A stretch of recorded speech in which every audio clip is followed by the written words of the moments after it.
Ever wondered what makes TV so powerful in Jamaica? Time to find out. Welcome to Global TV Group 358, where television meets innovation. We're not just about shows, we're about shaping society. In Jamaica, TV keeps you informed, connects diverse voices, and supports democracy. Imagine a Jamaica where broadcasters unite, sharing data and collaborating globally. That's us, a unified voice in the TV industry. Did you know TV advertising is still king? It drives website traffic, boosts brand equity, and powers integrated campaigns. Even in an age of digital, TV stands strong, resilient in tough times. Our global TV deck is your treasure trove of insights and data. With charts, graphs, and success stories, it's your guide to impactful TV advertising. Curious to learn more? Visit our website and see how Global TV Group 358 keeps television at the heart of entertainment in Jamaica. Get ready to binge watch the future. Only a look at Jesus.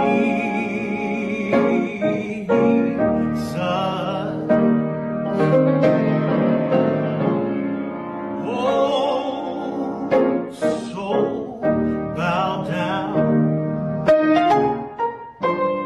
with care.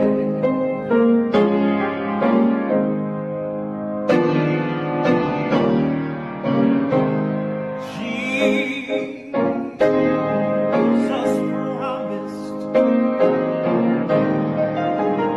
to defend me. He will all your burdens share.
Good night and welcome to Freelancing on a Saturday night. I know you're not expecting me to be out here tonight, but oopsie daisy, I am. And we will pray tonight from Psalm 26. Judge me, O Lord, for I have walked in mine integrity. I have trust also in the Lord, therefore I shall not slide. Examine me, O Lord, and prove me. Try me. Try my rein and my heart. For thy loving kindness is before thine eyes, and I have walked in thy truth. I have not sat with vain persons, neither will I go in with with dissemblers. I have hated the congregation of evildoers, and will not sit with the wicked.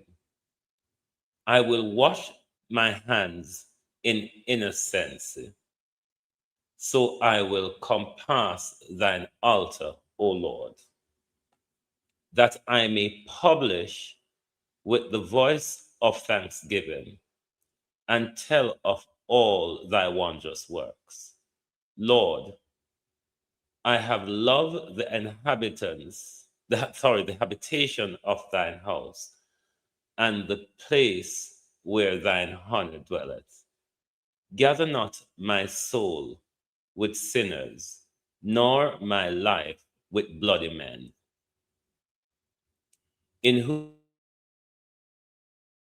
whose hands is mischief, and their right hands is full of bribes rather. Sorry. But as for me, I will walk in mine integrity. Redeem me and be merciful unto me. My foot standeth in an even place. In the congregation will I bless the Lord. That's our prayer for us tonight. Good evening and welcome to Saturday Night Live. We haven't really have a program planned for you, but we will be freelancing on the deportee role that's keep scattering away. Depends on whose lips is been greased, then they splutter all over us. You would remember last night, Moms crossed the road there. She gave us an explanation of like a work exchange thing in relation to giving an explanation to Audrey Marks, so on and so forth. Dana Dixon, though, gave a similar explanation to JIS, which it's another side of the story. You remember Durban Malcolm on Power 106 has a program. I think that program is still running. If it doesn't, don't know, but you may remember it. Both sides of the story. This evening, what we have is many sides of the story. Nikita Burchell is going to give us the breakdown and the analogy that she herself is saying, I'm not so lucky with. Hmm? To my community of party and all my family members, platform moderators, membership holders, viewers, subscribers, commenters, and trolls, good evening.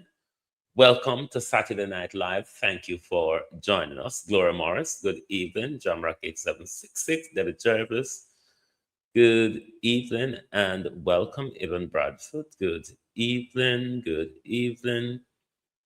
and welcome. Andrea Joan Hamilton Wilson, good evening. Laris Beckford, long time no see, good evening, and welcome. Thank you all for joining us. Suzette Williams, Lynette Jenkins, good evening, and welcome. Good evening, one of those, Lynette Beckford, good evening. Good evening, all. Like and share the live for us, please, because we're going to just play, because we haven't got a planned program. We're just chopping and changing tonight. And we're going to come across a video on TikTok of a woman having a rant about it's not real. And I think it's something that if you have not seen it, I'm under a duty. I am under a duty to bring you that information because Harry Campbell, good evening and welcome. I am under a duty to advance that information, Marcia Thomas, to all of us, Audrey Robinson, because to say, with the government we have at the moment prostituting not only himself, but the entire nation, I mean, Dana Dixon said, we were working out a way how we was going to break it to the public. Uh, mm? Anyway, many sides of the story. But before we get to many sides of the deportee role story, we will go to this quite an important rant, I think, about what's not real, and how we ought to be careful because Andrew Holness and his prostituting ways keep getting us involved more and more with people who later down the road will turn out to be a detriment to our country and our way of life, vitality, and motion. Good evening and welcome. So, we're going to sit back for a few minutes and listen to what this lady has to say because I think it's very, very important given how we are being prostituted and sold out behind or back by what we call in our country government or leader, or one could call him a prostitute if you like. But I think it's rather important information that we ought to digest, dissect, and keep in the forefront of our mind whatever we're doing because we're being sold left, right, and center. Hmm?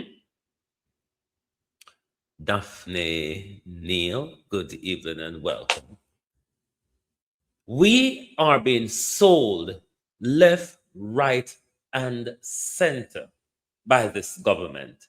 And we ought to have an open eyes, an open mind, and steadfast, not get drawn into gimmicks and fairy tale and all of the useless narrative that this government and its allies continue to spew at us. Campbell Isola Campbell, Wagwan, long time no see.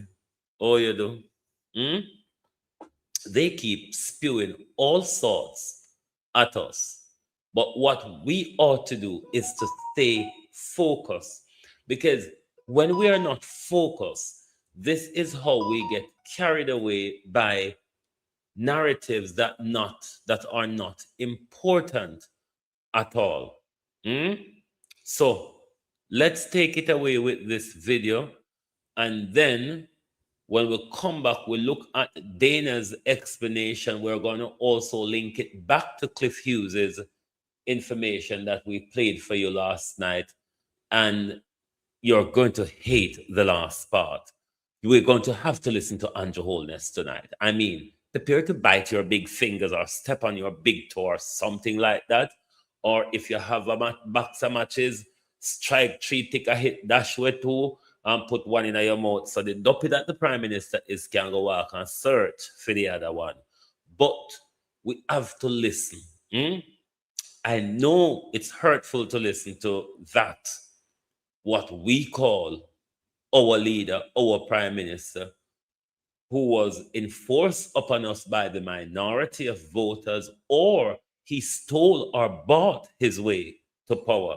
But hmm, let's spend about 9 minutes listening to some very important information because we are dancing with the devil. Our prime minister is the devil himself, but he's dancing with more devious devils. And in the dance with these devious devils, the prime minister has drawn all of us into his dances with the devil. No other Jamaican prime minister ever have ever gone to that country. And there's got to be a reason why they Hold haven't on. gone to that. No other Jamaican prime minister ever have ever gone to that country. And there's got to be a reason why they haven't gone to that country. So why is it this government decided to go to that country. And look, it's not one person that's making this call, it's more than one person because we don't know exactly who it was that was pushing for this relationship. Was it somebody's who relative was in power in the 1970s when Siaga was in power? Hmm? Was it? Or it just so happened that one in the Jamaican government was doing some frigging dodgy shit, or a bunch of people was doing some dodgy shit, and they got caught because those guys are always right. They fucking caught you, and they got you by the balls, and you shouldn't have been doing what you were doing, and so they have you. It could be that they just like look, we're going to give you this amount of money. What? How much do you want? Here, here's a check, right? And we want to kind of like have leverage in your country. Why do they want leverage? Why the fuck do they want leverage? But is it because Cuba is right next door? Is it because they want to get in bed with us because we're like Jamaicans and we're like so awesome? They also want to work with the Jamaican youths. Why would you want to work with the Jamaican youths? Do you think the elite Jamaicans are going to have their kids working with these guys? Any critical thinking skill and it's got a heart is going to want their kids to be working. Why would you be interested in another country's youth? Why? Running the country, or are you? Are you embedded in the government system that you're going to say we need to work with the Jamaican kids? What the fuck? We don't need that kind of energy fucking up Jamaica, all right? Jamaica's got issues that they've got to deal with, but we don't need that kind of like the Jamaican government have decided that they're going to do business with that country that's not real. So right now, they have a contract, a cyber security, but they're choosing to do business with these guys, which doesn't really make any sense, or maybe, but obviously it makes sense to them. But for people that's looking in from the outside, the Gen X, the Millennium kids, you could have done it with other countries because you know that they're going to put a back door in when they leave. When they leave, they're going to have a back door in where they can just go back in and just do whatever the fuck they want to do inside there. You should never have done that. You should never have done that. Or maybe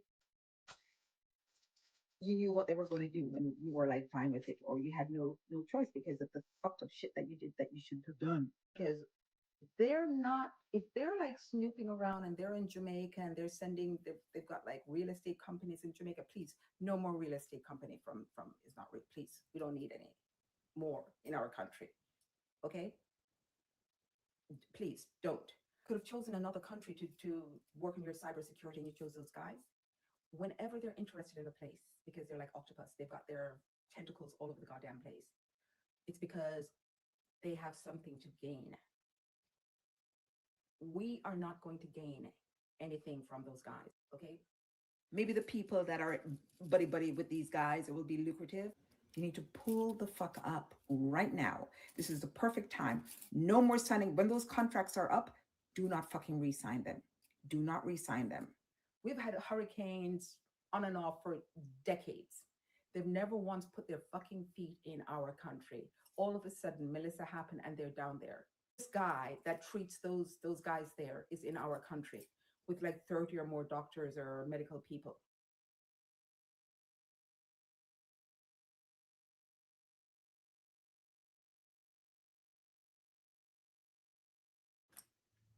Why? Because how can you profess to believe in peace, love, and unity, and one love and positive vibration and peace for all? And these are the guys that you're doing business with. Because what they do after they've taken out all these little girls and mothers and babies and whatnot, the government send them over there to Goa. They send them there to recover from doing their evil deeds. Thousands and thousands of them they send down to Goa.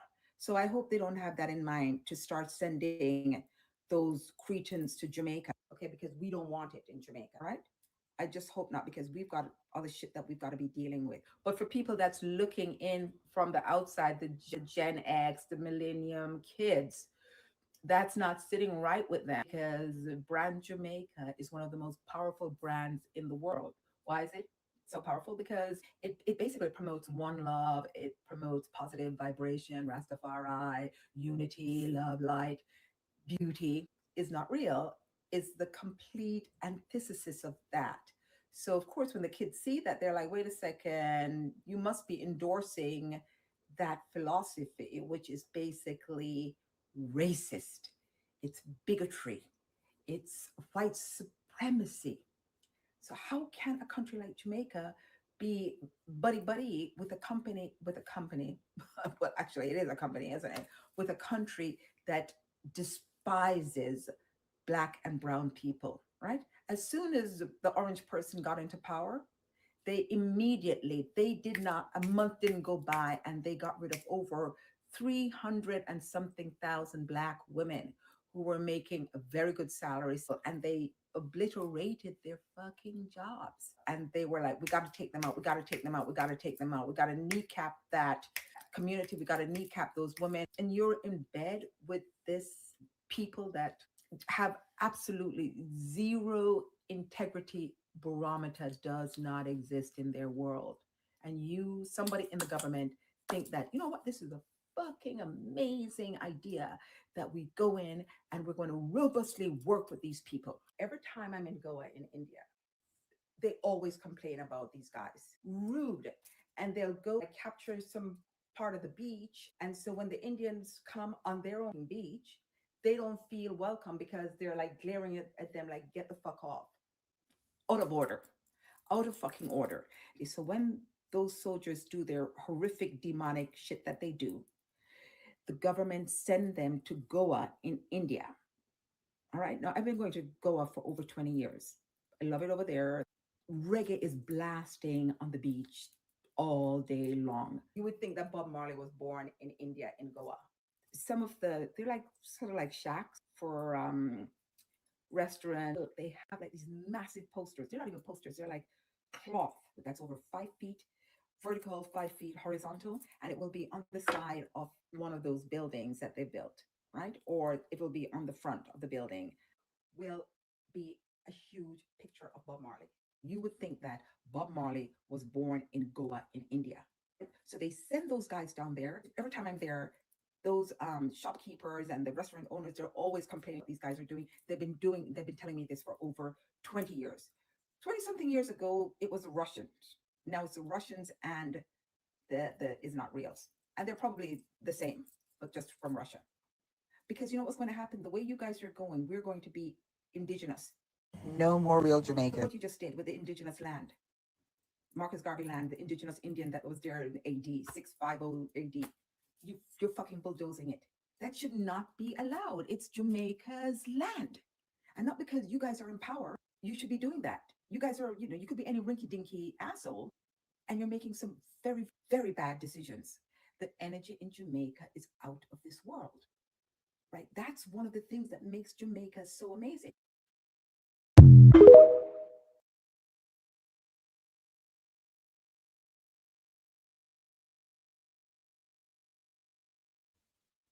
Andrew Holness is going in bed with just about anybody that can put something in Andrew Holness's hand.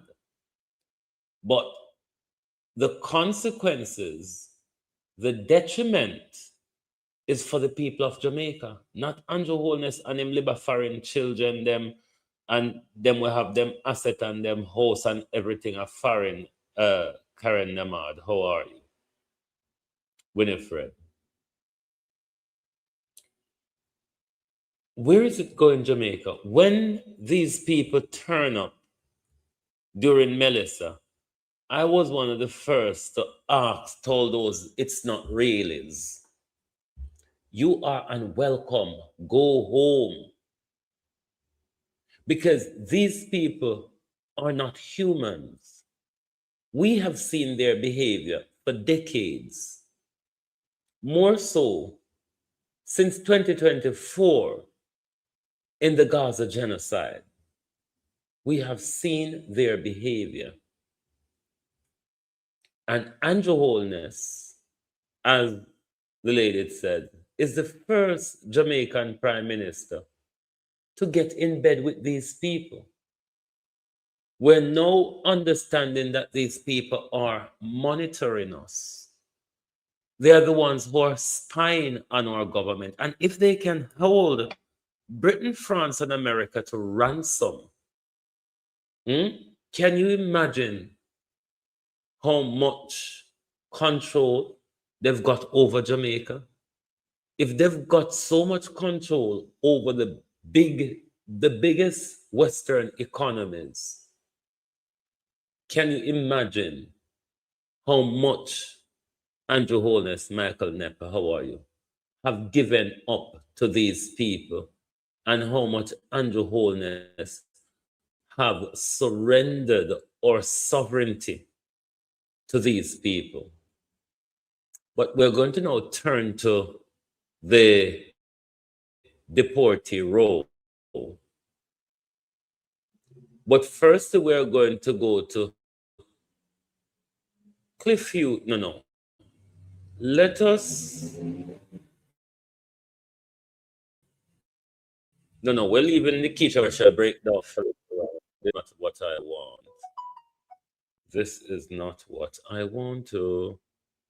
This is the one.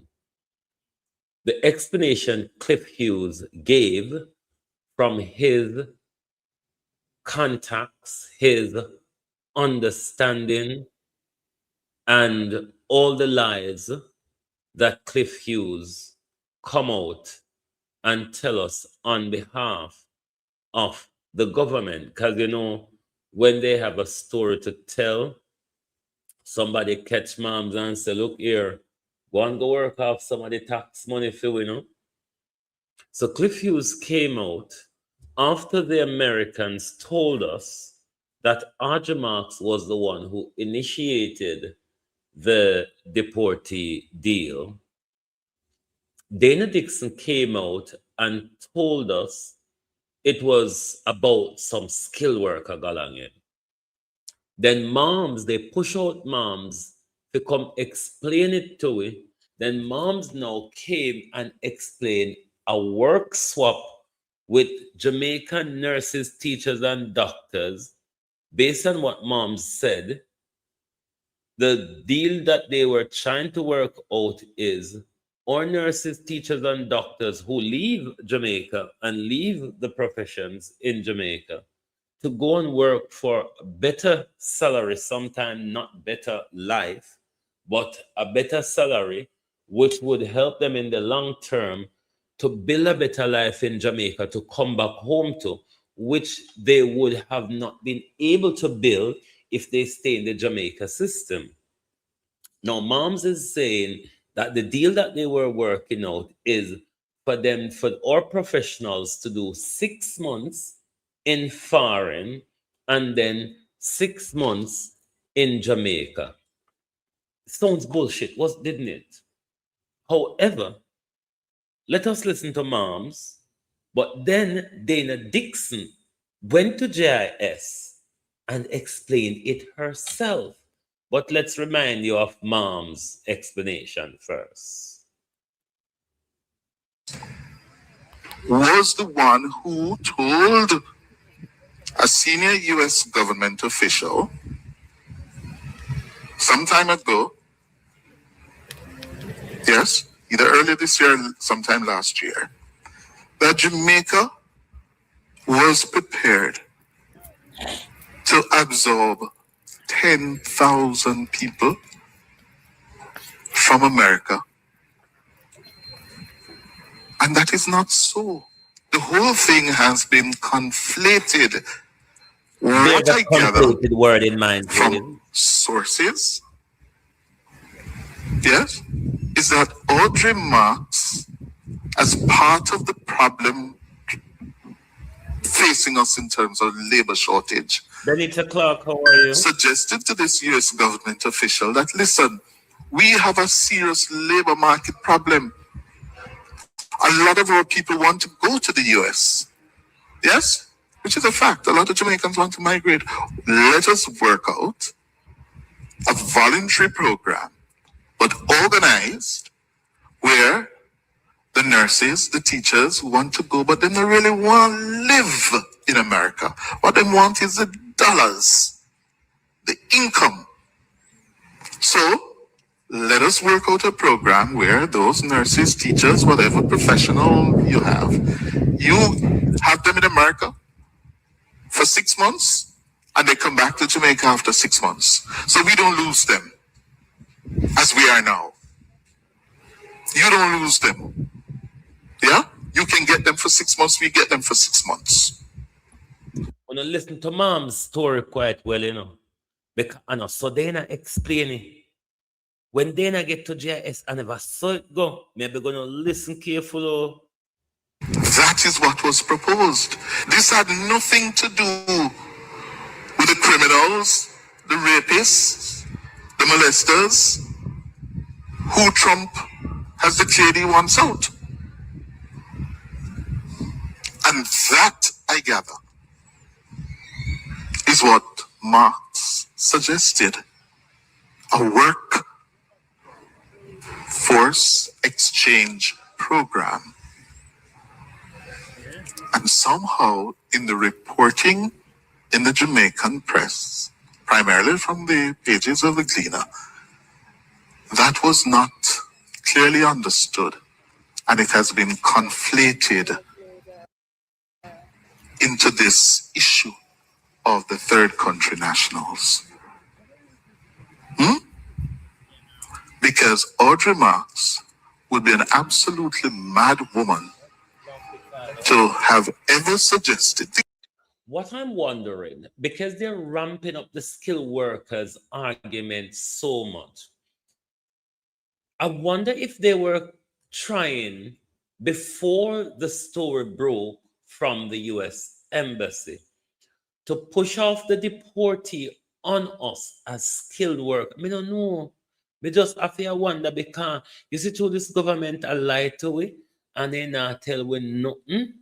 We just have to wonder. All when the wondering no make no sense. We still have to wonder. Think about it. That we are going to take 10,000 other criminals Trump wants out. Think about it. How you do?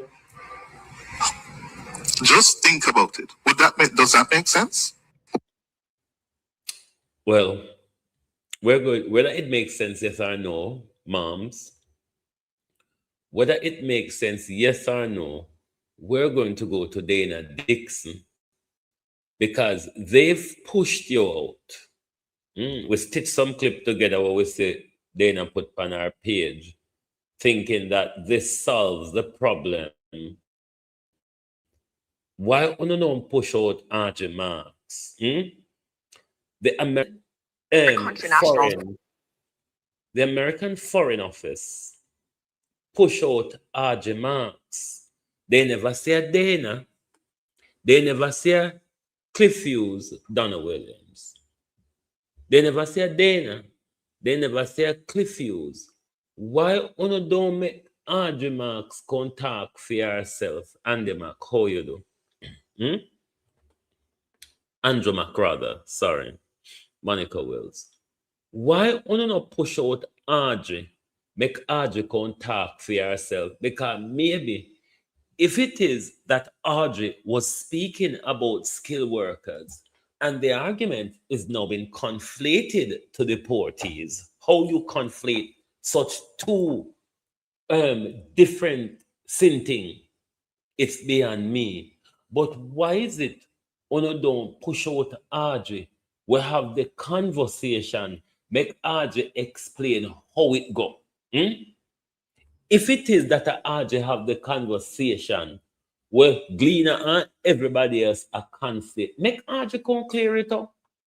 Why RJ talking back on and whisper in a phone of ears? Then uno carry the news badly. Because Cliff carry one side of it, and you carry one other side of it. And then Andrew over the corner attack something totally different. How much side of this story we're going to have in this thing? We keep track of it, and we'll lose track of the amount now.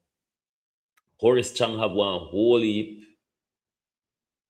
Though we don't understand him, though we need a translator in a gibberish and Spanglish to tell you Horace Chang attacks and what it actually means, what he says. Why don't push out RJ Marks?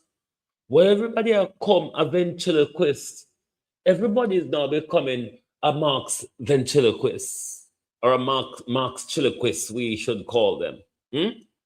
Everybody is now becoming a Marx chiloquist. Veteran, you there, Wagwan, how you do? Hmm?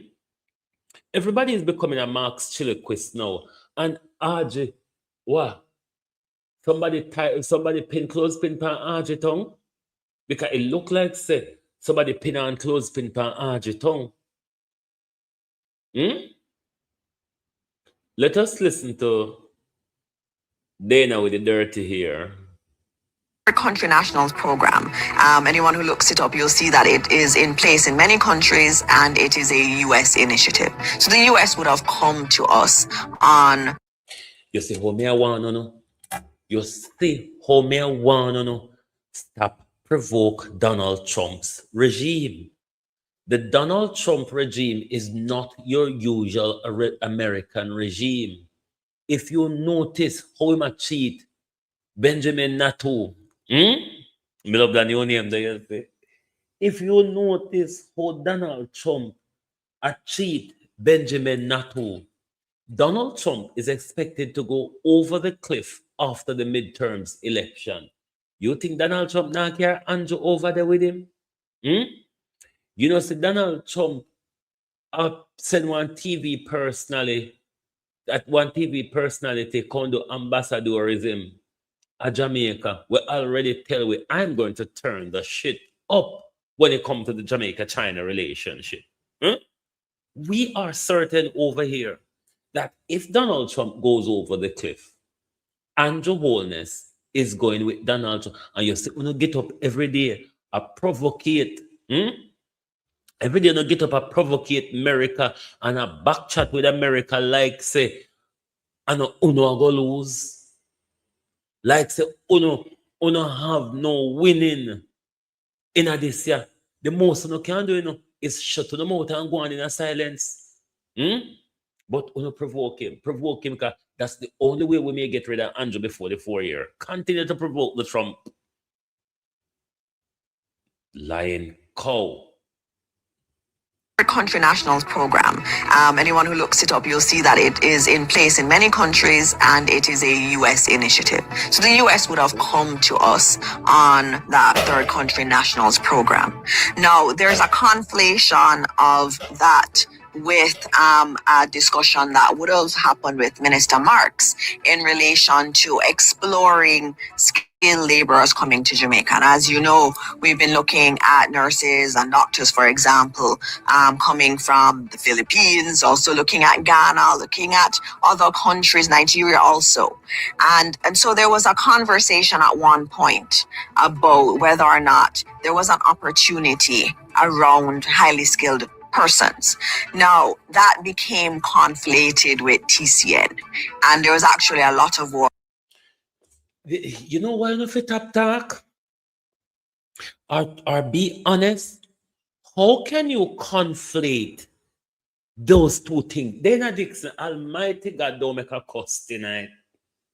Even though I never got to church today, don't make a cuss tonight, Dana Dixon. How can you conflate two? How can you conflate East and West? No, how can you conflate East and West?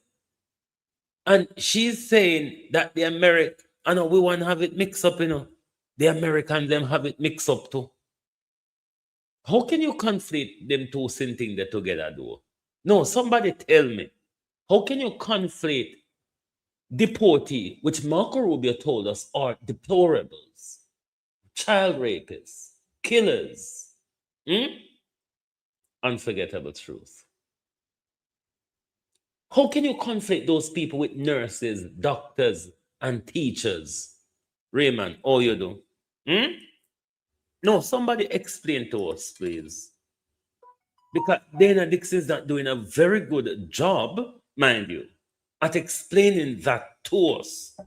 Because even a dunce labor right would have known to say in any conversation, one would not get those two things mixed up. However, Dana Dixon thinks it is possible to get these two wide-ranging things: lawless criminals and highly trained professional. Kiss me Ras, as with a Rasta man in a Jamaica, that Jed, something another Jed. You might always say, kiss me Ras or kiss me bumbo clat. Huh? How you get them two see them mix up? Highly trained professional and heinous criminals. How? How can anybody? Peanut Jed, yes. Peanut Jed would have said, kiss me Ras. No, can somebody help me, the national dunce here? Can somebody help me, the international dunce? How they get these two wide-ranging things to conflate heinous criminals and highly trained professionals? Lord Jesus.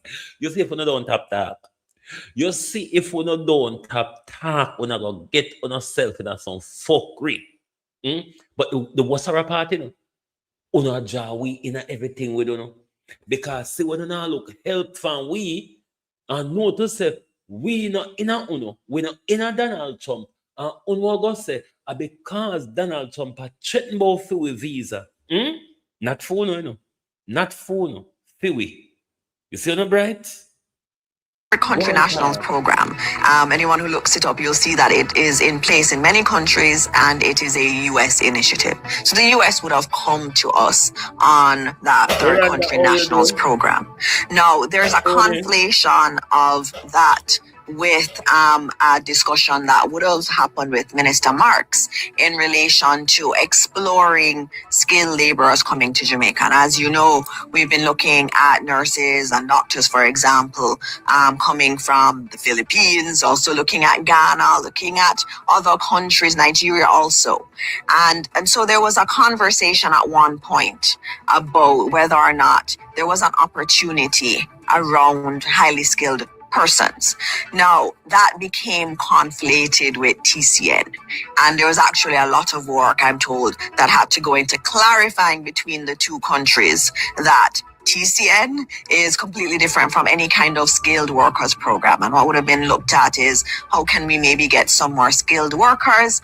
And at the same time, there were discussions around how can we get more of or farm workers and or hotel workers that are going to the US, and we know those programs tend to be oversubscribed. Is there an opportunity for Jamaicans to also be working in the US? So it was a more holistic conversation, but at one point it did get conflated with the Third Country Nationals program. That's a special ministerial update with Information Minister Senator Dr. Dana Morris Dixon right here on the GIS. There are many countries that have signed these agreements. And when you look at it, there are many in the Caribbean, many in Latin America. The US does use them as transit points to the other countries as they're on their way out. And that's just the nature of the program as the US has defined it.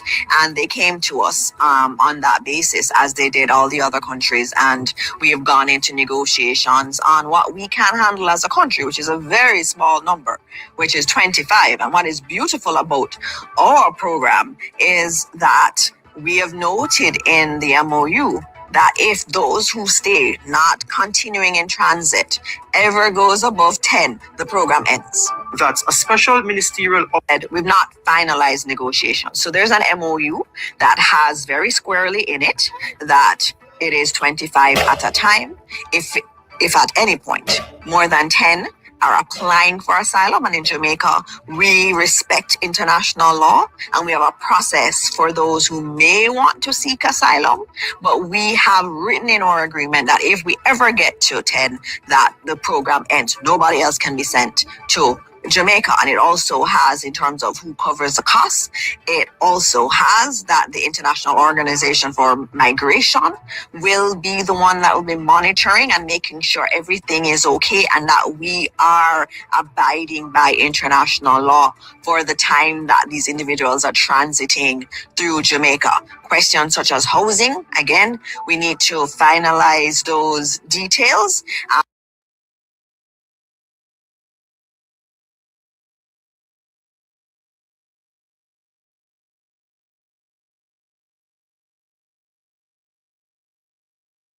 And so there are a few more operational things to finalize. We will release the MOU, but I say to Jamaica, there are still some areas that we're ironing out. And as soon as those are known, we'll come back and tell you. That's a special. Bilateral negotiations don't take place in the public domain.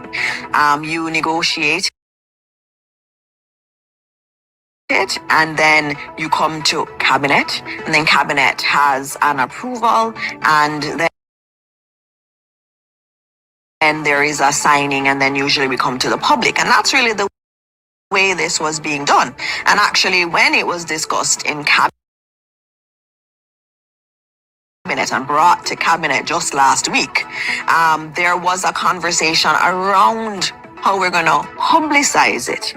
And it was agreed that we would make it public, but there was still work to be done. And so, as you know, we've not ironed out all of the operational details. So there's some questions like where are they going to be housed that are still being worked out and still being negotiated. So we've always planned that once we were final and we had all of the details of the arrangement, that this was going to be made public. I learned nothing from Dana Morris Dixon except a new version of the lie that this government continues to tell us.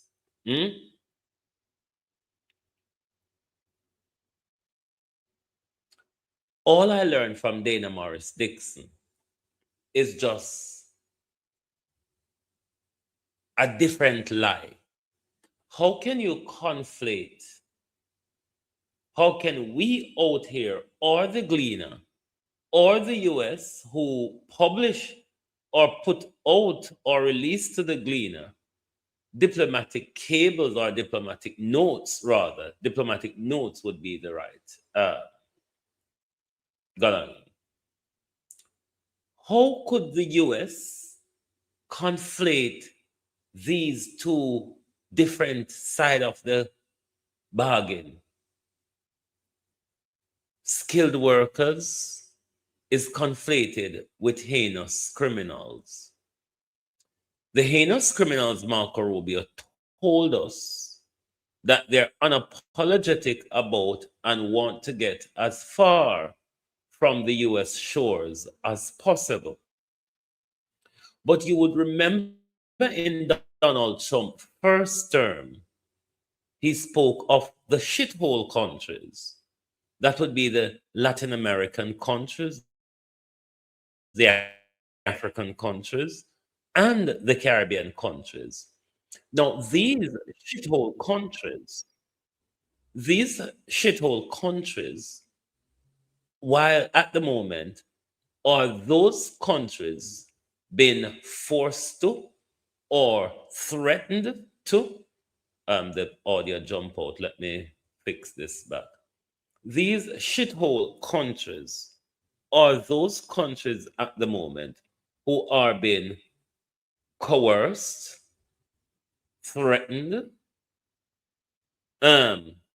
sweet talk, or in whatever way Donald Trump can get these shithole countries to take those heinous criminals Marco Rubio told us about. You remember the comment from Donald Trump in his first comment, isn't it? NBC's Peter Alexander has details. The president tonight apparently uncorking another astonishing statement, complaining to lawmakers in the Oval Office about protections for immigrants. Why do we want these people from, quote, all these shithole countries here? According to a Democratic aide familiar with the conversation, Mr. Trump was referring to African nations and Haiti before suggesting the U.S. should have more people from places like Norway, whose prime minister he met yesterday. A White House spokesman tonight not denying the president's words, but saying certain Washington politicians choose to fight for foreign countries. But President Trump will always fight for the American people. Yeah. These same shithole countries are the countries now putting themselves forward in the case of shithole Jamaica to take 10,000 criminals, give them possible asylum, and we're stuck with them. Or Their further destination might just refuse them. And we don't know what we will be doing with them, barring keep them, because we cannot send them back to the US. And if the US could have sent them to their country of origin, the US would have done that. Hmm? So we're stuck. The shithole countries are stuck with the shit. Isn't it so? We're going to go to Nikita Burchell now.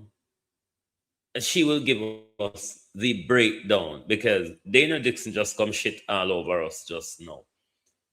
Somebody, anybody, if you see Dana Dixon on road, ask Dana Dixon, how fool are we that we hear people talk about heinous criminals and we conflate it for skilled workers, professionals, skilled professionals. Hmm?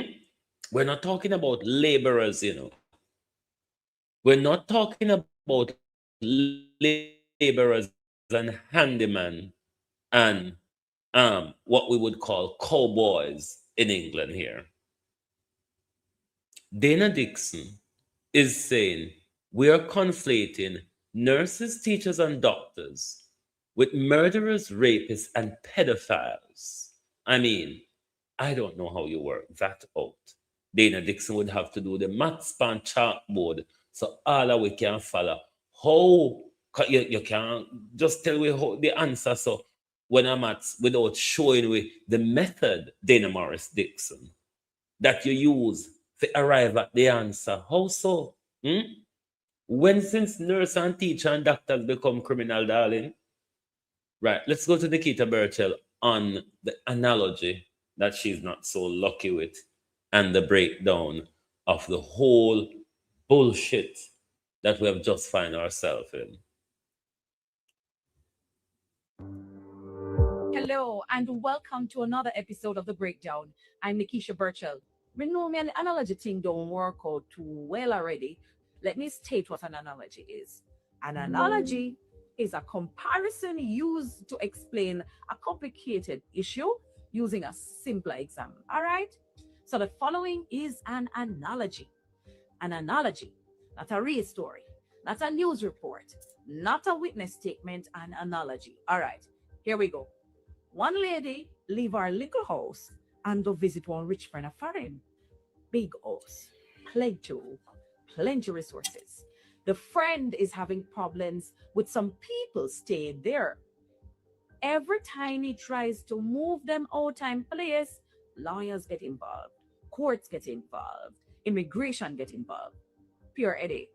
The lady says, Marcy, never solution for you. Send them come my yard. The man says, you have space? She says, not really.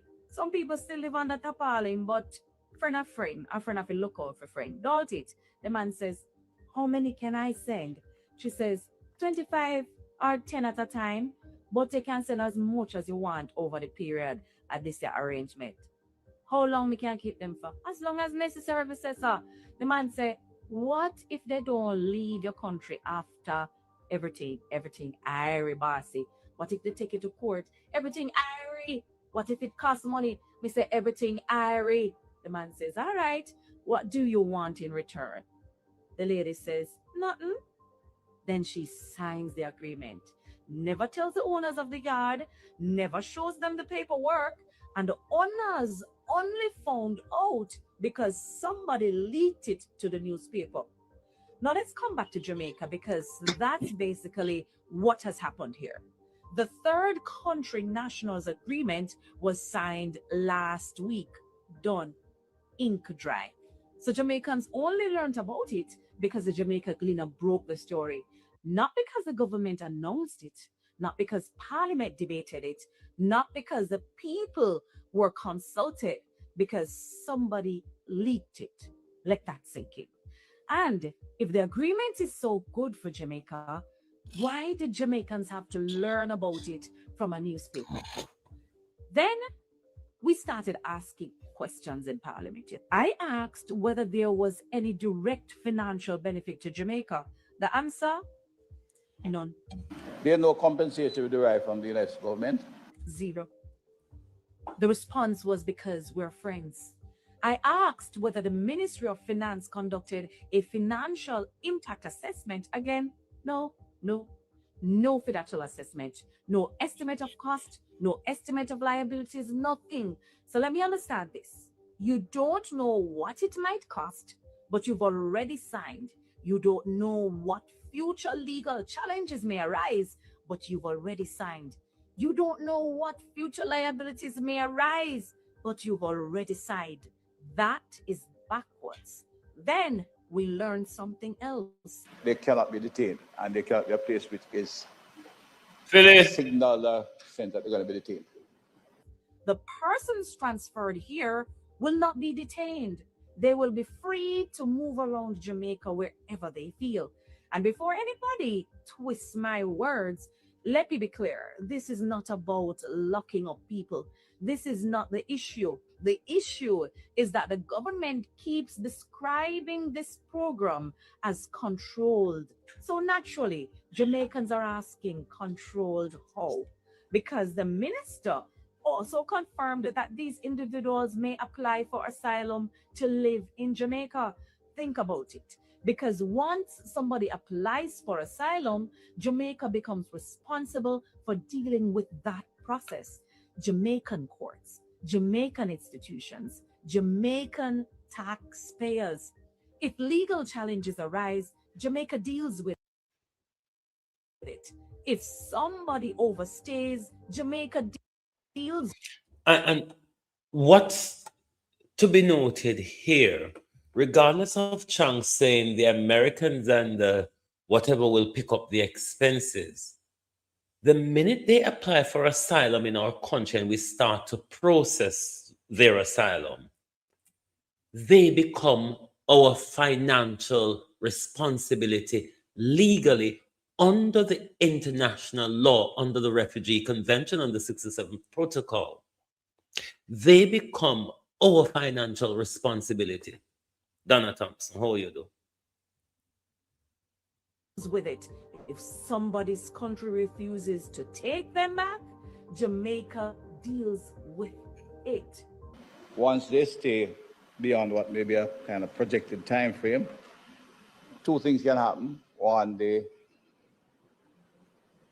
can apply for asylum. They will treat them as any other illegal immigrant, which is why the numbers are restricted. Secondly, if we find that they might have an adverse trace, we can deport them to their home country at our cost. So America pays the plane ticket. Jamaica assumes the uncertainty. America transfers the people. Jamaica inherits the risk. And all of this without any identified financial benefit to Jamaica.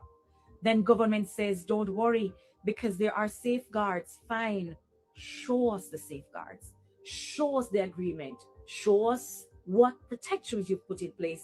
And what did we learn? The MOU won't ever be tabled in Parliament. The operational documents won't be tabled either. The implementation framework won't be tabled in Parliament. So Jamaicans are being asked to trust a document they're not allowed to read yet again. And then came another twist. The minister indicated that the United States approached Jamaica. That's what he said in Parliament. In this case, the United States requested.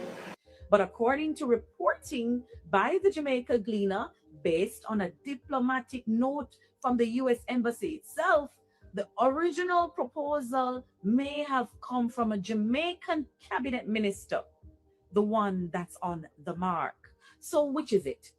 Who approached who? Who volunteered Jamaica? Who initiated these discussions? And why were Jamaicans the last people to know that people are going to be roaming here that we don't know? Because that's the real issue. Not fear, not politics, transparency, accountability, respect. The government is the manager, but the people are the owners. And managers do not sign agreements in the name of the owners and then refuse to show the owners the contract. If the agreement is good for Jamaica, show Jamaica. If the safeguards are strong, show Jamaica. If benefits outweigh the risks, show Jamaica. And if the government believes it acted in Jamaica's best interest, then it should have absolutely no fear of Ladybug. transparency. I am Nikisha Burchell. Thank you for watching. This has been another episode of The Breakdown. Ladybug, I shouldn't be on tonight, but that story I may have to come out on it tonight again because it's a very serious. Because Dana Dixon, when you watch back the show, you will see Dana Dixon come out and give an explanation similar to the one that Cliff Hughes gave yesterday, but it's a different explanation because the skilled worker that Dana Dixon was speaking about, or Dana Dixon said we are conflate skilled workers, i.e. nurses, teachers, and doctors, with heinous criminals, rapists, murderers, and pedophiles.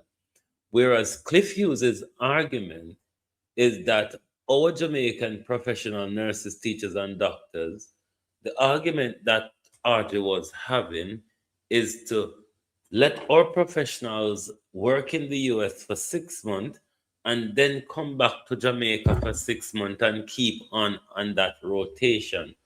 All these are different arguments where they're all far from the truth as to what is happening. The US, on one hand, have one straight story from the start of this thing. Horace Chang has multiple stories. Dana Dixon has multiple stories. Cliff Hughes has his own story as well. And we are left in the dark. Jamaican, when you look at the Caribbean papers like the Caribbean News Weekly, when you look at the Grenada papers as well, they seem to know more about this issue than we. We are the ones who are really left in the dark on this thing. I don't know where it's going. Like literally don't know where it's going because the most that going to happen is Jamaica will continue run their mouth on the US until Trump turn up the pressure and turn up the heat. Jamaica is trying at all costs to get us involved into this story because you would remember one of the excuses they gave us as well was that the US was threatening, and the moms then did give the explanation they could come out with as well. The US is threatening to visa revocation or what for Jamaicans. That's a lie. Even if the US threatens that, our leaders wouldn't give a toss. That's not something that would make them pay attention to because we are not that important in the grand scheme of things. Stephen, how you do? Steve, rather. We're not that important in the grand scheme of things. So if them not protect with eyes by keeping Winifred, how you do, Cuban nurses and doctors, if them not remunerate with teachers, with nurses and with doctors, so they can stay in a full healthcare system, why would they give two toss about we were trying to run away from Jamaica, or we were trying to go America upon whatever work program go make a life offer? So please don't draw it. Don't draw it in a hit because we can't keep up with the lies. We can't keep up with the lies what we not tell. You understand? We cannot. But is the people of Jamaica gonna take this lying down? Especially the people of Western Jamaica. Evan, how you do? Especially the people of Western Jamaica who are still lying under tarpaulin while housing, do them a work out housing the Trump criminals. You, the Jamaicans who are being ravished and torn up by Melissa, are being like left aside just so. We're not gonna just roll over and take it just so. It's terrible.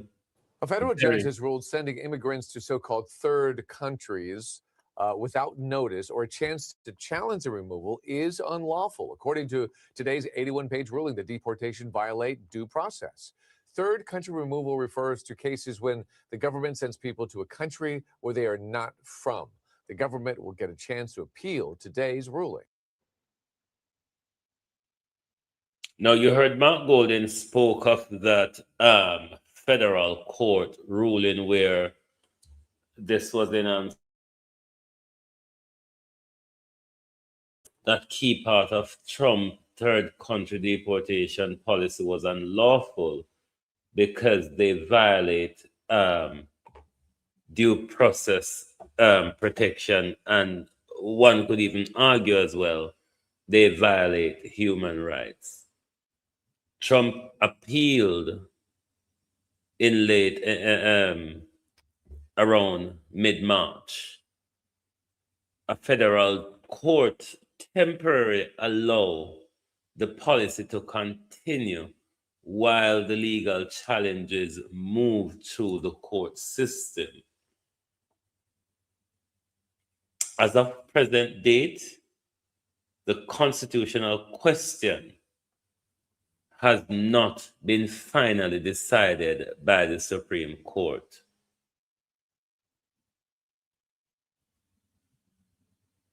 All of this, Trump is using the corruption against leaders like Andrew Holness to enforce all this upon us because they can threaten them about them visa. They can threaten them about sealing indictments against them. They can threaten them to cut off our country from the financial system. It not really matter what them do. Cuba survived.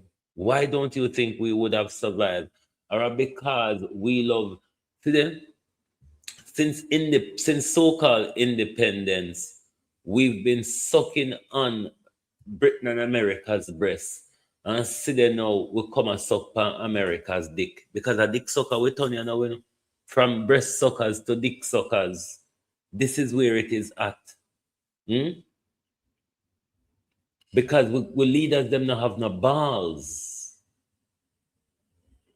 We leader them think to say, them have to bend over for the US all the time or bend over for the Western world. And then they have the nerve of speaking about sovereignty. They have the nerve of speaking about independence and all of them bullshit there. And still you can't stand on your 2 feet. You can't stand your ground.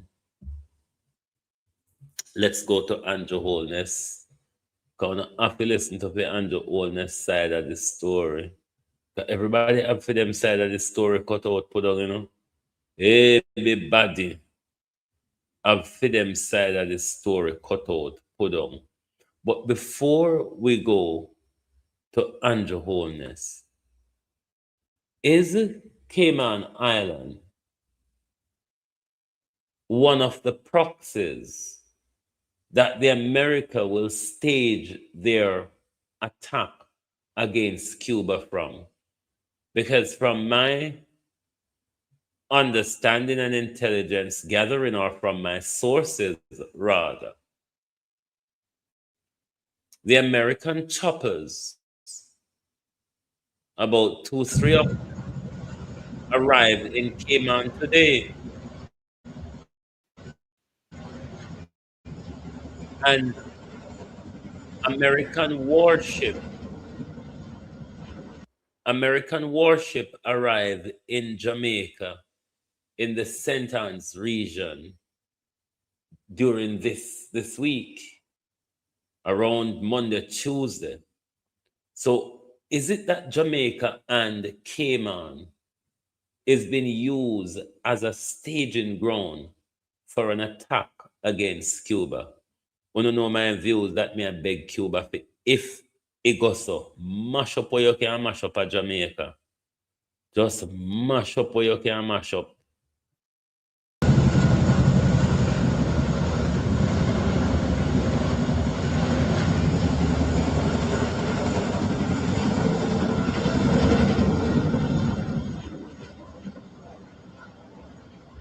When you say American Chinook helicopters, yeah, them a move a lot of soldiers and a lot of assets. When you say Chinooks, they are moving a lot of military personnel and a lot of military assets. So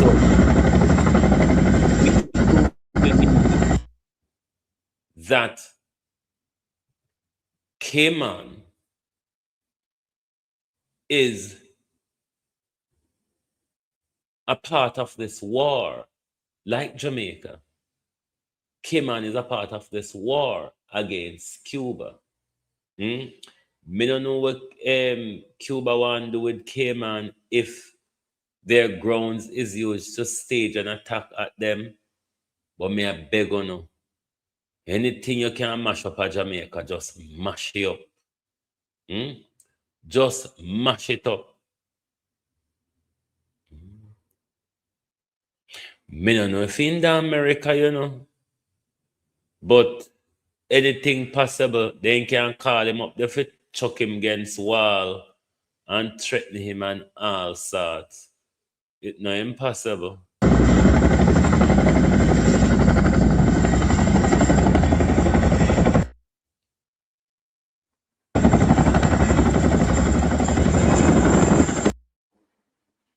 We can no longer call our region a zone of peace, is it? Under war going, you know, with the Caribbean assisting Donald Trump attack or intimidation of Cuba. We can no longer call this the zone of peace. But finally, before we go, we're going to listen to Andrew Holness' side of the skill workers story.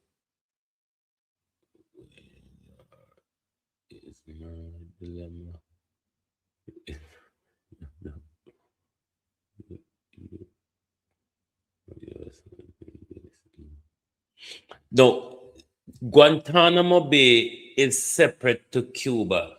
Cuba, my understanding is Cuba has very good jamming system where the US cannot get, the US intelligence can spy on Cuba from that angle. It is why, from my understanding, why they're using Jamaica and place like Cayman to do the spying and the staging, because you know Cuba have Russian and Chinese systems, so them can Cuba have a lot of jammers between them and the Guantanamo Bay system, so they can Cuba can, my understanding is Cuba would half blind them with jammers from that end. So it is why they're coming the other angle to do what they want to do. But if Jamaica and Cayman is used any at all, Philip, in this attack on Cuba, then Cuba must do exactly what Iran has done. mash up America ally in the region. If you can't catch Kwaku, do catch Kwaku shot. Let's listen to Andrew Holness' side of the story when it comes to the skill worker argument. But how is it that you're going around looking for skill workers when our university is graduating nurses, teachers, and doctors? Those are a lot of the, when you talk about the skill workers, those are a lot of the people you're going after. Why not then pay our nurses and doctors when we are graduate, pay them properly so they can stay, or raise the remuneration packages so it can be attractive to our nurses and doctor who has flee to the big countries to get better salary. So salary will be attractive, salary and working condition, O'Neill Dennis. Salary and working condition, Adolfo Dunn, how you do? Can be attractive to them so they can come back home. Because it's quite crazy to think that an American teacher, nurse, or doctor is going to come to Jamaica to work. I mean, look how far you run home, the Cuban them. You can't work out a deal with neither the Philippines, Nigeria, India, Ghana, or wherever. You so now go get them from. Sorry. To replace the Cuban. You think, say, Americans who only come to Jamaica for sex and enjoyment is going to left come out there, become build a life out there and work out there when they don't have road for drive pan, when they can't manage the cost of living?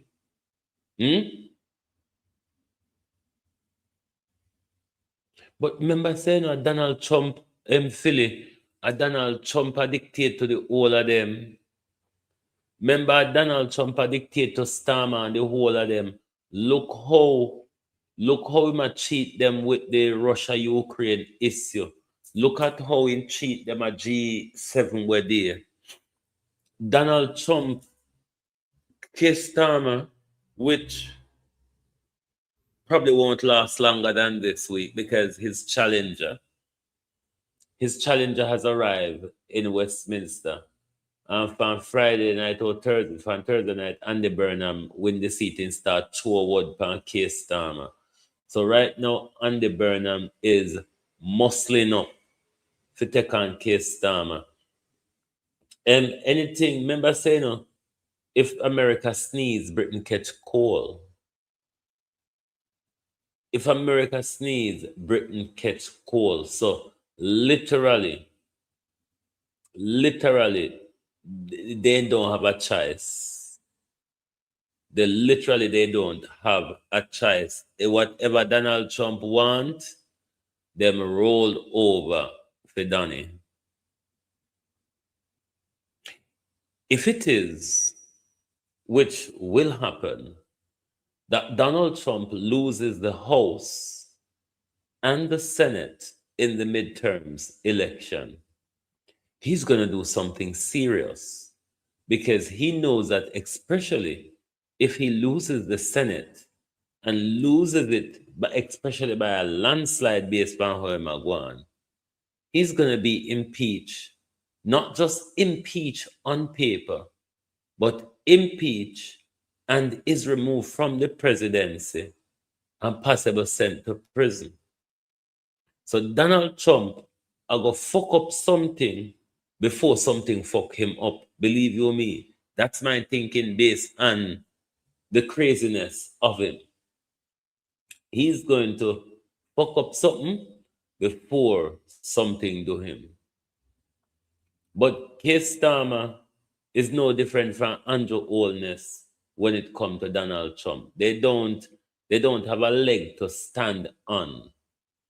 They can't. Well, only Marconi is really standing up to Donald Trump as these middle power countries that has always been America's ally. Only Marconi is really standing up. The rest of them right now behave like France, Germany, Britain. The all of them right now behave like a third world country when it comes to Donald Trump. They're not behaving as the middle power countries that we have always learned of them to be. But let's listen to Andrew Olney's side of the skilled worker story. But it would have better Andrew take my idea and make the salary package attractive, make the working candidate. But then again, Andrew Olney, you have so much. This is what I'm saying. People have to tap talk, you know. Tap talk. Tap talk. America must position itself not only as a net exporter of talent, which we have been for almost 200 years, but we need to now position ourselves to be receivers of talent. Correction, Steve. America has not turned into a loose cannon. America has always been a loose cannon. What America has is a president that does not know how to use diplomacy in the loose cannonism. Trump is the embodiment of what America has always been. What previous presidents has done is dressed it up with diplomacy. America has always been a loose cannon. Stephen, how you do? You're late. We're at the last video we depend before we're done. The last video we left the most painful video for last. Remember, we don't normally come out here on Saturday night, but Dana Dixon tell one news set a lie. Dana Dixon said the argument where RJ Marks had with the US officials is being conflated, because RJ Marks was talking about professionals, and we are the Americans or whoever get it mixed up with rapists, murderers, and pedophiles. How that is worked out in her tiny little peanut brain, I really don't know.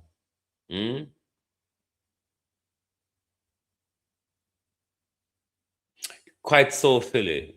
Quite so. Donald Trump, for those who didn't understand the American system, who didn't understand the diplomatic cover of the rogue element that America has always been, Donald Trump has lifted, all Donald Trump has done is lifted the veil of the rogue element that America has always been in this world. That's all Trump do. Trump just come and lift the veil. It's not that Trump is doing what Clinton never did, Barack Obama never did, the George Bushes never did, the Ronald Reagans never did. He's not doing anything much that they never did. What they've done, they've dressed it up in diplomacy. Look at what they did in Iraq. Look at what they did in Libya.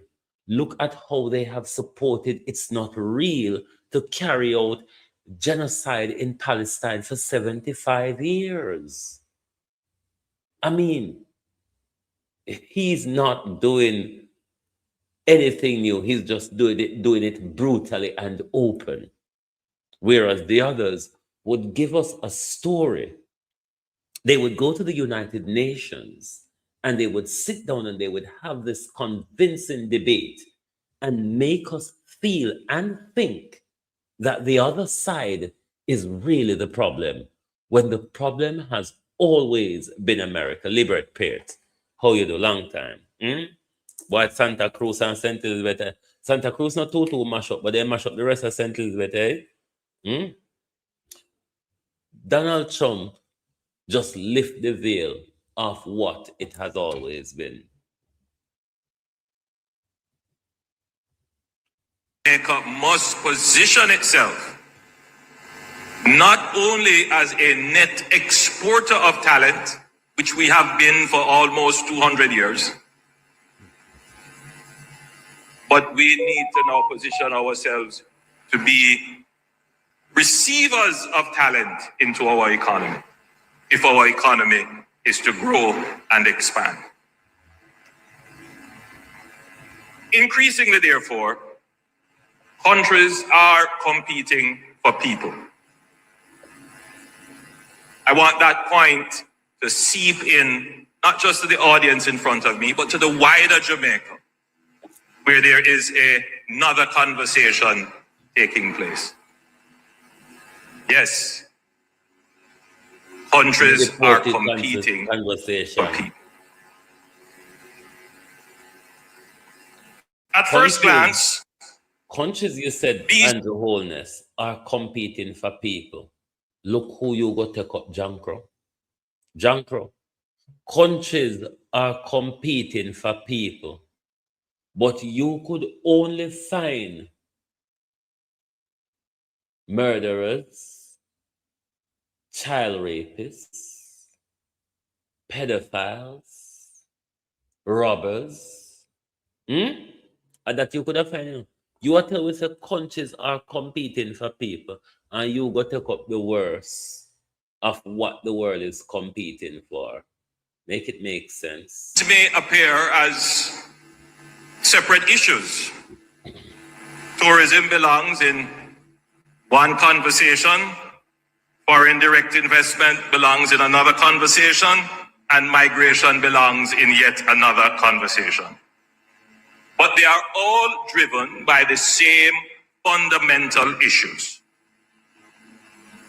Why do people choose one place over another? That's the fundamental question. A tourist chooses where to spend a vacation. An investor chooses where to place capital. A business chooses where to establish operations. A skilled worker chooses where to build a career. A family chooses where to build a future. In each case, the decision is influenced by remarkably similar considerations. Is the place safe? Jamaica is not. Is it welcoming? Jamaica is not.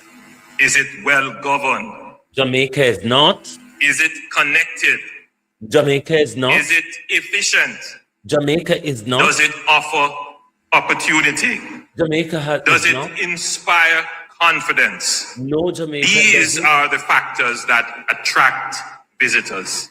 Master Bureau, they are also the factors that attract investments.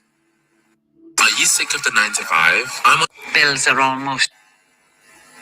And they are increasingly the factors that determine the movement of talent and people across the world. This is one of the most important. None of those criteria, Prime Minister, that you set out, Jamaica is not well governed. You have presided over a plethora of scandals and corruption. You yourself and another member of your cabinet is under the illicit probe currently, referred to be charged, your colleague, and you still have him in the cabinet. Jamaica is not connected because we don't have a transport network island-wide, a public transport network island-wide. We haven't had a revival, Prime Minister, of our network system, or upgrade and revival of our network system. Jamaica is, sometimes we call it ungovernable because of the rate of how crime just blow up in front of us. So look at is Jamaica efficient? No. Look at how bureaucracy is and red tape is overlaid in our country. Look at the legislative mishap where the only legislation that your government seem to care about is the one that will allow you to freeway up overnight. Hmm? That's a question that Andrew cannot answer, Andrew Mark. Jamaica cannot compete for skilled workers because none of what Andrew Holness outlined, Jamaica not in at the frame. If somebody left them Wasara yard, come take up Wasara. Anybody, even people coming from third world country, Andrew Holness, they're coming into a worse system. So everything where you outline this, so you have failed. Your government has failed on it. Jamaica is not well connected. Even if we have a public transport system, we don't have road for them move pan. Corruption is like rife. Crime is getting out of hand from both the police and the bad man them.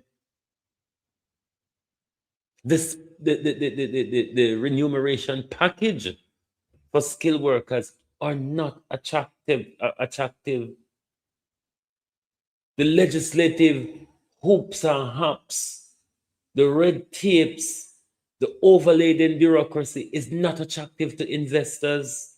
So I don't know where I talk about, you know. Me literally don't know where I talk about.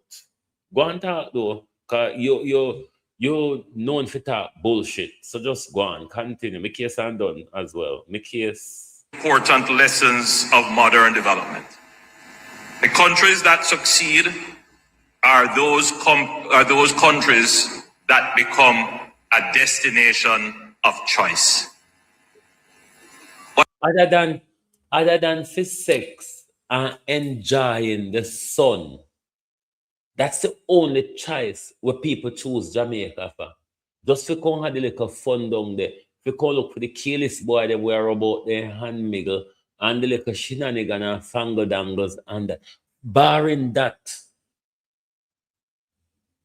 Barring that, you know, see anything else when nobody are pushed to Jamaica for. Nothing. The Chinese them only come because you allow them to take over with country. And whatever deal is made with them no benefit we. And you just walk and give up with land to them. And that's the only reason why they come. It's not that they're investing their money in a safe place. Jamaica is a volatile, what do you call the word? Volatile zone to invest. You invest your money and you have to pay extortionists to protect you. You have to tip off police. The police not sending bad man friend them come rob you. And to wholeness. Go on here, man. Whatever we do, Jamaica must become and continue to be a destination of choice. In what way? Other than in tourism, to come enjoy sunsea and sex. Other than sunsea and sex, Prime Minister, how can you tell us how Jamaica is a destination of choice other than sunsea and sex? Please explain to us and point to us so we can understand. These are the bullshit what Andrew used and secure a third term. A be a bullshit talking Andrew Holness use and keep himself where he is. Remember the Sunday night when he get up after Mark Golden outline in 3.5 million threshold, and to take to the stage Sunday night and fool poor people about doubling minimum wage over a period of how much a year cycle, and say the how much you want to forget to put in could go must up $1,000 go no.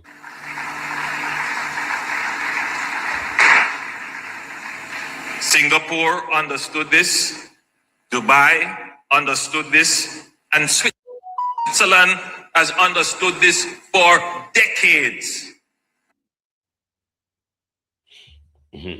Ah, Jesus. Deliverance, my God. Panda wicked, yeah. Now, some of the countries that are in the transit system, the African countries, are Uganda, receiving deportation flight transit system, South Sudan, receiving deportees, Sierra Leone, active agreement, Rwanda, cooperation plus pass transfer, the Democratic Republic of Congo, they have a 2026 deal, first arrival recently started. Ghana accepting some deportees under agreements. Eswatini receiving small groups. Central African Republic, new agreement, and some flights are planned to get going soon.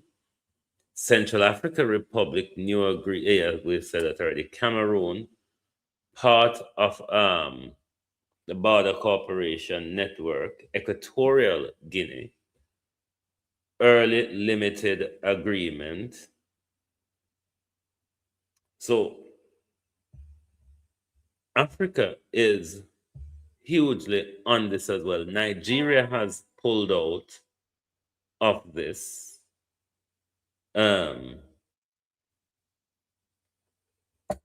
it is El Salvador, they have detention cooperation in El Salvador.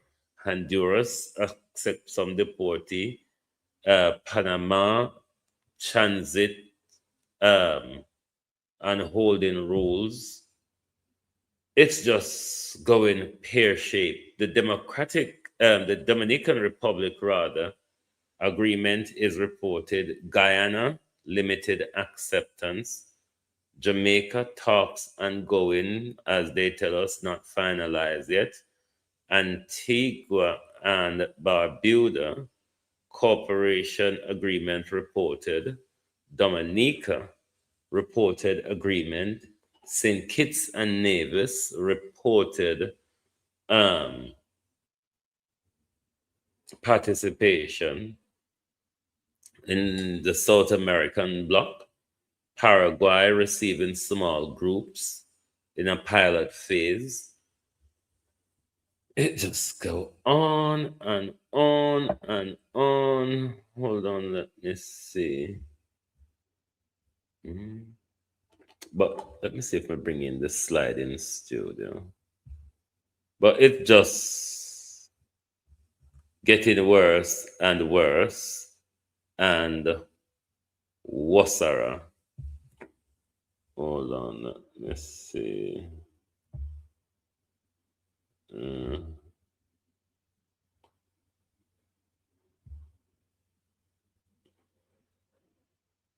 My slide not coming into studio. We'll develop on this tomorrow. Come here, go to bed now. But we'll certainly develop on this tomorrow, because America have all these countries by the balls. I know Jamaica one in this thing, but at the end of the day, we have to deal with our situation. especially now that we find out that a lot of these people are hardened criminals, as Marco Rubio told us.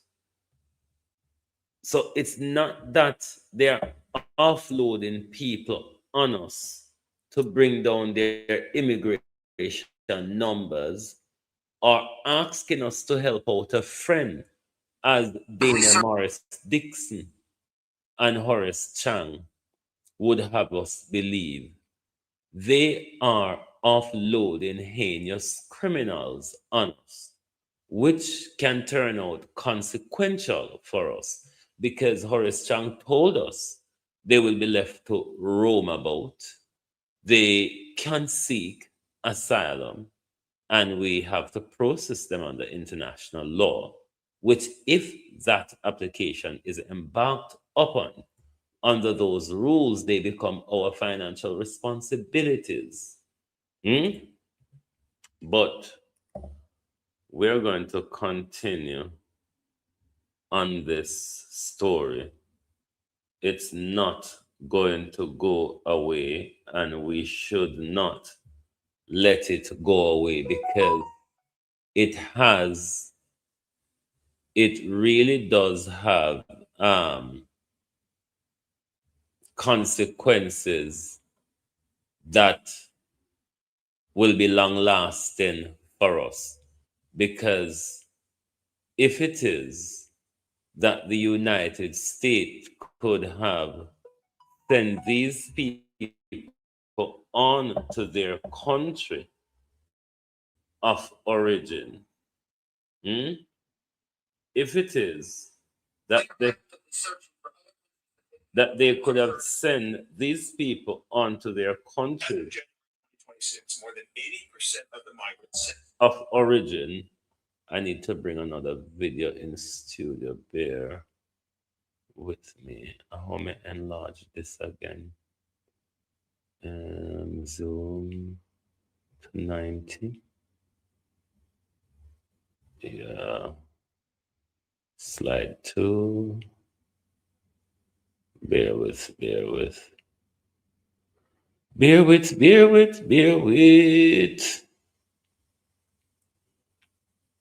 Let me take this down to 75.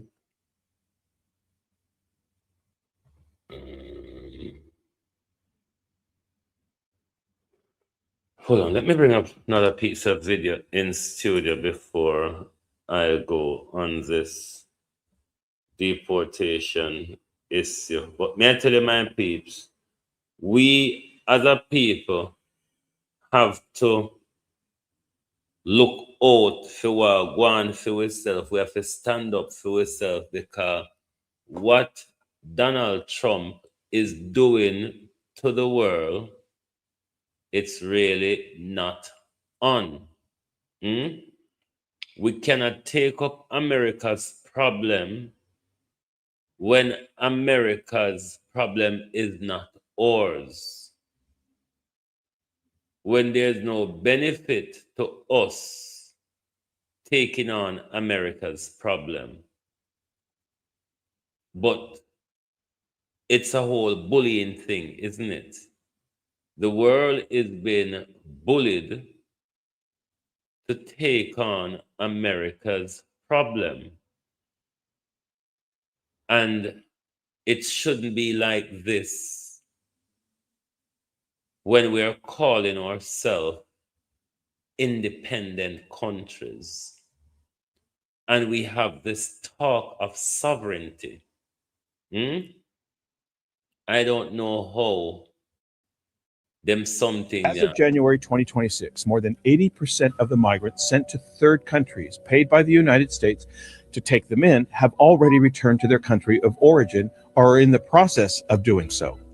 In some cases, the U.S. paid to fly migrants to third countries only to later pay again for them to fly to their home country, sending them to a third country, then back to their country of origin.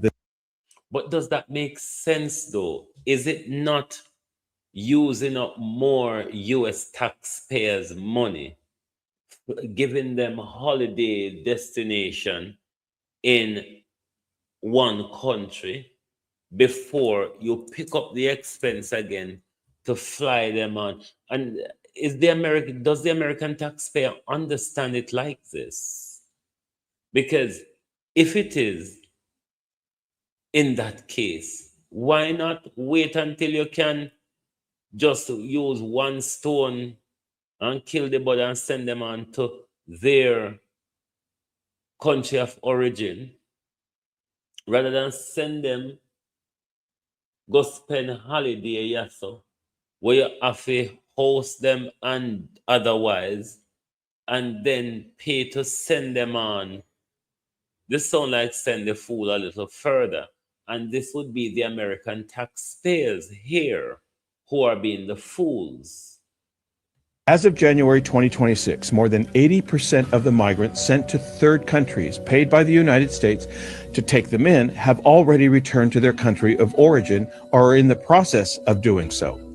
In some cases, the U.S. paid to fly migrants to third countries only to later pay again for them to fly to their home country, sending them to a third country, then back to their country of origin. This is the routine in 80% of the cases. In El Salvador, 250 people were sent from the United States at the cost of $20,755 each. Equatorial Guinea, 29 people were received from the United States, $282,126 per each migrant. Eswatini, 15 people were sent at the cost of $413,333 each migrant. 7 people were sent to Rwanda from the United States at a cost of $1.1 million. Palau has received $7.5 million from the United States, and 0 migrants have been sent to Palau. Well, Britain did spend one hope of money on Rwanda to send out migrants, which never happened, as the Supreme Court in the UK stopped it. So, I don't know, yeah. I go my bed right, you know. Right, you know, me I go my bed, come tired. Anyway, my peeps, tonight was not night where we should out here, but we did have to come out with a lie where Dana Dixon come out, can't tell. We ain't have to come out, can't show us. No, Dana Dixon is lying. Dana Morris Dixon is a liar. One from the pit of hell as well. But that's what she's employed for. When you're employed as a minister of information for a government, your job purely is to advance the government's lie and propaganda. That's literally what her job is. So thank you all for being here tonight. Lovely to have your support as usual. And please do join us back. We'll come out tomorrow evening. Yeah, we're going to come out tomorrow evening. We'll probably wrap Wheatley and the immigration saga together. Hopefully, by then, Audrey Marks may pluck up the courage. Yeah, when we do it in our slideshow, it's better. Audrey Marks may pluck up the courage to come out and give her side of the story. Because Dana Dixon now gives 2 different sides of the story for Audrey Marks. Cliff Hughes, or Miss Tiff, gave a different side of the story for Audrey Marks. And Audrey Marks still stand up behind them and not reach out yet. So thank you all very much for being here tonight. Lovely to have your support as always. Please do join us back tomorrow evening when we continue the debate on the immigration deportee gate. Thank you and good night from Global TV.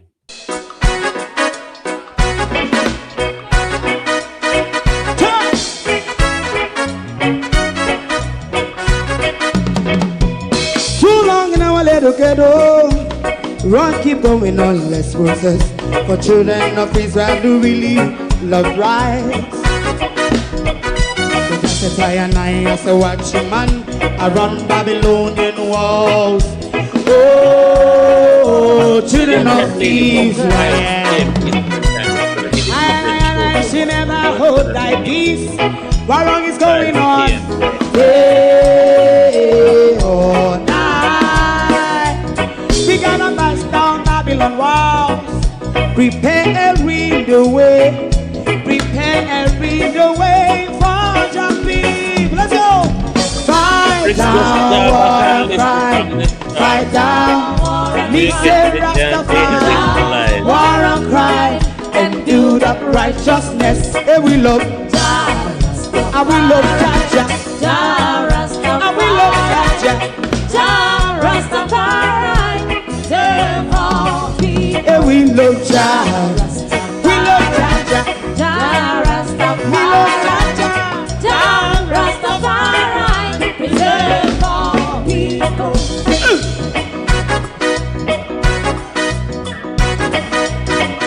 Put time away again. Listen, yeah. So just as I and I as a watching man, I run Babylonian walls. Oh, children of Israel, I should never hold thy peace while we are penalized. Day or night, we gonna bust down Babylon gates. Prepare the way, prepare the way for Jah Rastafari. Fight down war and cry, fight down war and cry, Rastafari, war and cry, and build up righteousness. And we love Jah, and we love Jah, and we love Jah, Rastafari, preserve all, and we love Jah, me love Jah, me love Jah, Rastafari, preserve all, me love Jah,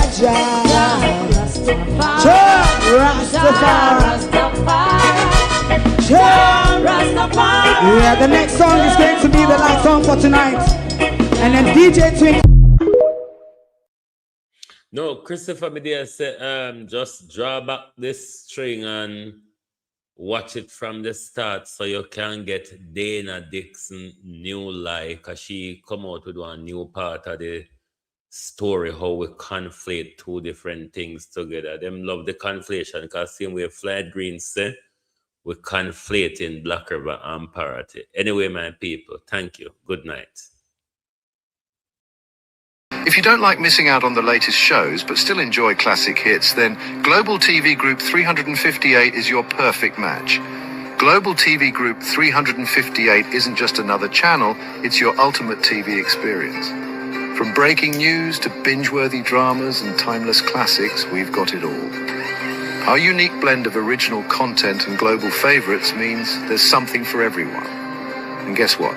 With GTVG's seamless streaming, you can watch anywhere, anytime. Plus, our interactive features let you be part of the action. So, whether you're a seasoned binge watcher or a casual viewer, Global TV Group 358 is here to keep you entertained day and night. Don't just watch TV, experience it with Global TV Group 358. Subscribe now and never miss a moment.